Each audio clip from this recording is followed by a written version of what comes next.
വിഴിഞ്ഞം ചരിത്രത്തിന്റെ ഭാഗമാവുകയാണ്. ഈ മാസം 12-ാം തീയതി വിഴിഞ്ഞത്ത് ആദ്യ മദർഷിപ്പ് എത്തുമ്പോൾ പ്രതീക്ഷകൾ ഏറെ. നിർമ്മാണ പ്രവർത്തനങ്ങൾ പൂർത്തിയായി 2028 വിഴിഞ്ഞം തുറമുഖം നാടിന് സമർപ്പിക്കാനും ഒരുങ്ങുന്നു. തുറമുഖം നാട്ടിൽ നൽകുന്ന സംഭാവനകളെക്കുറിച്ച് പോർട്ട് MD കൂടിയായ ദിവ്യ S. അയ്യർ ജനം TVക്ക് നൽകിയ പ്രത്യേക അഭിമുഖം കാണാം. വിഴിഞ്ഞം എല്ലാ കാലവും ചരിത്രത്തിൻ്റെ ഭാഗമാണ്. അതുപോലെ വലിയൊരു ചരിത്രം സംഭവിക്കാൻ പോവുകയാണ്. ഈ മാസം 12-ാം തീയതി വിഴിഞ്ഞത്ത് ആദ്യ ചരക്ക് കപ്പലെത്തുന്നു. വിഴിഞ്ഞം പോർട്ട് MD കൂടിയായ ശ്രീ ദിവ്യ S. അയ്യർ IAS നമ്മളോടൊപ്പം ചേരുന്നു. മാഡം, വലിയൊരു ചരിത്രത്തിൻ്റെ ഭാഗമാണ് മാഡം ഇപ്പോൾ. അപ്പോൾ എന്താണ് ഈ അവസരത്തിൽ തോന്നുന്നത്? നമ്മളെല്ലാവരും കൂടെ ഒരുമിച്ച് ചരിത്രം കുറിക്കുകയാണ് ശരിക്കും. കാരണം ഒരു ജനതയുടെ സ്വപ്നമായിരുന്നു. ഒപ്പം നേരത്തെ സൂചിപ്പിച്ചതുപോലെ നമ്മൾ ചരിത്രത്തിൻ്റെ ഏടുകൾ പരിശോധിച്ചാലും ഒക്കെ വിഴിഞ്ഞത്തിനെ ഒരു തുറമുഖമാക്കുവാനുള്ള, അതായത് വാണിജ്യ മേഖലയ്ക്ക് ഉതകുന്ന രീതിയിൽ ലോകത്തിന് സമർപ്പിക്കാനുള്ളൊരു തുറമുഖമാക്കുവാനുള്ള എല്ലാ തരത്തിലുള്ള ചിന്തകളും അല്ലെങ്കിൽ അതിൻ്റെ രൂപരേഖകളൊക്കെ ചരിത്രത്തിലും കുറേ വർഷങ്ങൾക്ക് മുൻപ് തന്നെ ഉണ്ടായിരുന്നു. പക്ഷേ അത് നമുക്ക് യാഥാർത്ഥ്യമാകുവാൻ ഇപ്പോഴാണ് കഴിഞ്ഞിരിക്കുന്നത്. അപ്പോൾ അതിന് തീർച്ചയായിട്ടും സാക്ഷ്യം വഹിക്കുവാനും അതിൻ്റെ ഒരു ഭാഗമാകുവാനും ഒക്കെ സാധിക്കുന്നതിൽ ഒരുപാട് സന്തോഷമുണ്ട്. അതിനോടൊപ്പം ഒരുപാട് ജനങ്ങളുടെ പ്രയത്നം, അതുപോലെ തന്നെ ആത്മാർത്ഥമായിട്ടുള്ള ആഗ്രഹവും അതിനോടൊത്തുചേർന്ന് പോകുന്ന കഠിനാധ്വാനവും ഒക്കെ ഇതിൻ്റെ പിന്നിലുണ്ട് എന്ന് ഓർമ്മിപ്പിക്കാൻ ആഗ്രഹിക്കുകയാണ്. 1-ാം ഘട്ട നിർമ്മാണം ഏതാണ്ട് പൂർത്തിയായി എന്നാണ് മനസ്സിലാക്കാൻ സാധിക്കുന്നത്. ഇനി വിഴിഞ്ഞത്തെ സംബന്ധിച്ചിടത്തോളം എന്താണ് അടുത്ത കടമ്പ, അല്ലെങ്കിൽ തുറമുഖത്തെ സംബന്ധിച്ചിടത്തോളം അടുത്തതായിട്ട് കയറേണ്ട പടികൾ എന്തൊക്കെയാണ്? ഇപ്പം നമുക്ക് 1-ാം ഘട്ട നിർമ്മാണ പ്രവൃത്തികൾ ഈ പറഞ്ഞതുപോലെ ഏതാണ്ട് പൂർത്തിയായിട്ടുണ്ട്. അതായത് പുലിമുട്ടിൻ്റെ നിർമ്മാണമായാലും ഏകദേശം 3 കിലോമീറ്ററോളമുള്ള പുലിമുട്ടിൻ്റെ നിർമ്മാണ പ്രവൃത്തികൾ നമ്മൾ പൂർത്തീകരിച്ചിട്ടുണ്ട്. ഒപ്പം 800 മീറ്റർ ബർത്തിനുള്ള സംവിധാനങ്ങളും നമ്മൾ പൂർത്തീകരിച്ചിട്ടുണ്ട്. അതുകൂടാതെ കടലിൽ നിന്നും നമ്മൾ വീണ്ടെടുത്ത കരഭൂമിയായിട്ടുള്ള ഭൂമിയുണ്ട്. അവിടെ യാർഡുകളുണ്ട്. ഒപ്പം ഈ തുറമുഖം പ്രവർത്തന സജ്ജമാക്കുവാൻ വേണ്ടിയിട്ടുള്ള ക്രെയിനുകൾ, ഇപ്പോൾ 31 ക്രെയിനുകൾ നമ്മൾ സ്ഥാപിച്ചു കഴിഞ്ഞു. അപ്പോൾ അതിന് വേണ്ടുന്ന ശാസ്ത്ര സാങ്കേതിക വിദ്യ ഉപയോഗിച്ചിട്ടുള്ള നൂതനമായിട്ടുള്ള സോഫ്റ്റ്വെയറുകൾ ഉൾപ്പെടെ കൺട്രോൾ സിസ്റ്റംസ് ഉൾപ്പെടെ എല്ലാം നമ്മളിപ്പോൾ സ്ഥാപിച്ചു വരികയാണ്. അപ്പോൾ ഇപ്പം നമുക്ക് 1-ാം ഘട്ടം പൂർത്തിയാകുന്നതോടുകൂടി ട്രാൻസ്ഷിപ്മെൻറ്റ് ടെർമിനലായി നമുക്ക് വിഴിഞ്ഞം തുറമുഖം ഇപ്പോൾ നമ്മൾ ആരംഭിക്കാൻ പോവുകയാണ്. അതിൻ്റെ ഭാഗമായിട്ടാണ് ആദ്യത്തെ മദർഷിപ്പ് ഇപ്പോൾ വരാൻ പോകുന്നത്. ഇതിന് ശേഷം ഒരു ഇടവേള ഇല്ലാതെ തന്നെ നമ്മൾ 2-ാമത്തെയും 3-ാമത്തെയും 4-ാമത്തെയും ഘട്ടങ്ങളുടെ നിർമ്മാണ പ്രവൃത്തി തുടർന്ന് ചെയ്യുന്നതായിരിക്കും. അപ്പോൾ അതും നമ്മൾ ഈ വർഷം, അതായത് 2024 തന്നെ ഇതിൻ്റെ പ്രവർത്തനങ്ങളും ആരംഭിക്കുമെന്നുള്ളതാണ് ഇപ്പോഴത്തെ ഒരു സവിശേഷത. കാരണം ഈ 2, 3, 4 ഘട്ടങ്ങളുടെ നിർമ്മാണം എന്നുള്ളത് നമ്മൾ 2045 പൂർത്തിയാകത്തുള്ളൂ എന്നുള്ള ഒരു നിലയിലായിരുന്നു നേരത്തെ ഉണ്ടായിരുന്നത്. പക്ഷേ ഇപ്പോൾ അത് നമ്മൾ മുൻകൂട്ടി വരുത്തിക്കൊണ്ട് ഇപ്പോൾ 2028 തന്നെ നമുക്ക് ഈ പ്രവർത്തനങ്ങൾ എല്ലാം തന്നെ പൂർത്തീകരിക്കാൻ സാധിക്കുമെന്നാണ് നമ്മൾ പ്രതീക്ഷിക്കുന്നത്. മാഡം, ഇപ്പോൾ തുറമുഖം ഒരുപക്ഷെ നമ്മുടെ ഈ തിരുവനന്തപുരം ജില്ലയിലെ കേരളത്തെ സംബന്ധിച്ചിടത്തോളം വലിയൊരു വ്യവസായ ചാനൽ കൂടിയാണ് തുറക്കുന്നത്. അതിലുപരി ഞാനിപ്പോൾ കഴിഞ്ഞ ദിവസം മാഡത്തിൻ്റെ ഒരു വീഡിയോ കണ്ടിട്ടുണ്ടായിരുന്നു. അതായത് അവിടുത്തെ അതായത് മറ്റുള്ള കുട്ടികളിൽ ഉൾപ്പെടെ, അതായത് ഒരുപക്ഷെ മത്സ്യത്തൊഴിലാളി മേഖലയ്ക്ക് ഒരുപാട് ആശങ്ക ഉണ്ടായതായിരുന്നു വിഴിഞ്ഞം തുറമുഖം. പക്ഷേ അവിടുത്തെ വികസന ASAP പോലുള്ള അല്ലെങ്കിൽ അത്തരത്തിലുള്ള വികസന പരിപാടികളൊക്കെ നടക്കുന്നുണ്ട്. അപ്പോൾ അതെങ്ങനെയാണ് മുന്നോട്ട് ഒരു ജനതയെ എങ്ങനെ മാറ്റിയെടുക്കാൻ സാധിച്ചു ഒരു തുറമുഖത്തിൽ, അല്ലെങ്കിൽ തുറമുഖം വന്നതിലൂടെ? ഒരു തുറമുഖം എന്ന് പറയുന്നത് ഒരിക്കലും അതുമാത്രമായി ഒറ്റയ്ക്ക് പ്രവർത്തിക്കുന്ന ഒരു സൗകര്യമല്ല. അപ്പോൾ നമ്മൾ ലോകത്തിലെ ഏതൊരു തുറമുഖം എടുത്ത് നോക്കിയാലും അതിനെ ചുറ്റിപ്പറ്റി ഒരു പോർട്ട് സിറ്റി ഡെവലപ്മെൻറ്റ് തന്നെ നടന്നിട്ടുണ്ട് ചരിത്രപരമായിട്ട് തന്നെ.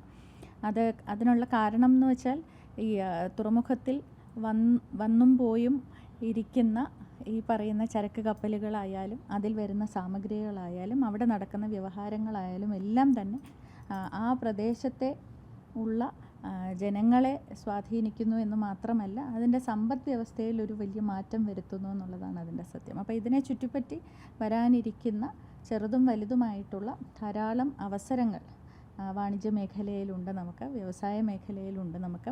അപ്പോൾ അതെല്ലാം തന്നെ നമ്മുടെ ജനങ്ങൾക്ക് തീർച്ചയായിട്ടും ഒരു വലിയ പ്രതീക്ഷയും ഒരു വലിയ അവസരവും കൂടിയാണ്. അപ്പോൾ അത് എല്ലാവരും വിനിയോഗിക്കണം എന്നുള്ളതാണ് ഒരു അഭ്യർത്ഥന. ഒപ്പം ഈ സൂചിപ്പിച്ചതുപോലെ വിഴിഞ്ഞം മേഖലയിലുള്ള, വിഴിഞ്ഞം പ്രദേശത്തിലുള്ള എല്ലാ കുടുംബങ്ങളും, പ്രത്യേകിച്ച് അഭ്യസ്തവിദ്യരായിട്ടുള്ള യുവാക്കൾക്കും നമ്മൾ ഈ തുറമുഖ മേഖലയിലും അനുബന്ധ മേഖലകളിലും തൊഴിലവസരങ്ങൾ സൃഷ്ടിക്കുവാനും ഒപ്പം ആ തൊഴിലവസരങ്ങൾ ആർജിക്കുവാൻ അവരെ പ്രാപ്തരാക്കുവാനും ചെയ്യണം എന്നുള്ളത് മനസ്സിലാക്കിയാണ് അവിടെ ഇപ്പോൾ വിഴിഞ്ഞം കമ്മ്യൂണിറ്റി ഡെവലപ്മെൻറ്റ് സെൻറ്റർ എന്നത് നമ്മൾ ആരംഭിച്ചിരിക്കുന്നത്.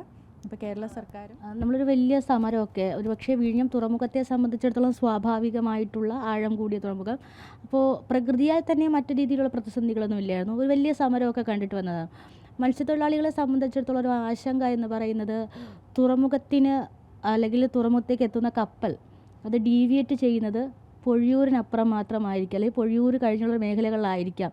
അപ്പോൾ അവരുടെ ആശങ്ക എന്ന് പറയുന്നത് മത്സ്യബന്ധനത്തിന് തടസ്സമുണ്ടാകുമോ എന്നാണ്. ഞാൻ മനസ്സിലാക്കിയിടത്തോളം അത്തരത്തിലുള്ള തടസ്സങ്ങളൊന്നും ഇല്ല എന്നാണ് വിചാരിക്കുന്നത്. അതിനുള്ള പരിഹാരം ഒരുപക്ഷെ മദർഷിപ്പൊക്കെ വരുമ്പോൾ അത്രയും ദൂരം പോകേണ്ടി വരുമോ, അതേ അതിനുള്ള പരിഹാരങ്ങളൊക്കെ കണ്ടിട്ടുണ്ടോ? ആ ഒരു പക്ഷേ മത്സ്യത്തൊഴിലാളികളെ സംബന്ധിച്ചിടത്തോളം വലിയൊരു ആശങ്കയാണ്. നിലവിൽ നമുക്ക് ഈ ഷിപ്പിംഗ് ചാനൽ എന്നുള്ള ആ ഒരു മേഖലയിലൊഴികെ മറ്റ് സ്ഥലങ്ങളിലൊന്നും അങ്ങനെ മത്സ്യബന്ധനത്തിനൊരു ബാൻ എന്നുള്ളത് നമ്മൾ, അതായത് അത് പൂർണ്ണമായും ഇവിടെ നിരോധിച്ചിരിക്കുന്നു എന്നുള്ള ഒരു സാഹചര്യം നമുക്കുണ്ടാവില്ല. ഏതായാലും വെസൽ ട്രാഫിക് മാനേജ്മെൻറ്റ് സിസ്റ്റം എന്നുള്ളത് നമ്മൾ ഏറ്റവും ശാസ്ത്രീയമായ രീതിയിൽ നൂതന സാങ്കേതിക വിദ്യ ഉപയോഗിച്ചുകൊണ്ട് തന്നെ നമ്മളിപ്പോൾ നിർമ്മിച്ചു വരികയാണ്.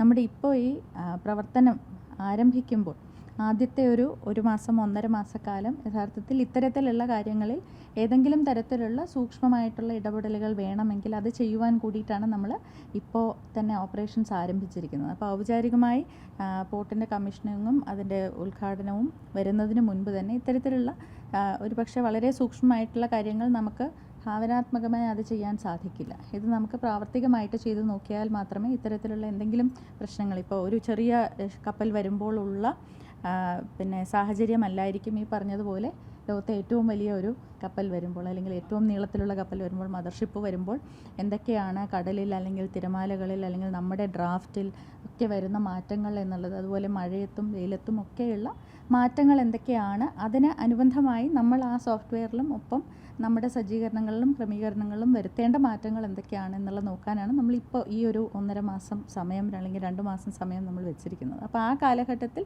തീർച്ചയായിട്ടും നമ്മുടെ വിഴിഞ്ഞം പ്രദേശത്തുള്ള, വിഴിഞ്ഞം എന്ന് വെച്ചാൽ വിഴിഞ്ഞം മാത്രമല്ല, വിഴിഞ്ഞം, അടിമലത്തുറ, പൊഴിയൂർ, കോട്ടുകാൽ, ഈ നമ്മുടെ ആ ഒരു പ്രദേശത്തുള്ള എല്ലാ പ്രദേശവാസികളുമൊത്ത് മത്സ്യത്തൊഴിലാളികളുമൊത്ത് ചേർന്ന് പ്രവർത്തിച്ചുകൊണ്ട് അവർക്ക് വേണ്ടുന്ന ഈ പറയുന്ന നിർദ്ദേശങ്ങളും ഒപ്പം അവരിൽ നിന്നുമുള്ള അഭിപ്രായങ്ങളും എടുത്ത് മാത്രമേ നമ്മളിത് ഫൈനലൈസ് ചെയ്യുകയുള്ളൂ.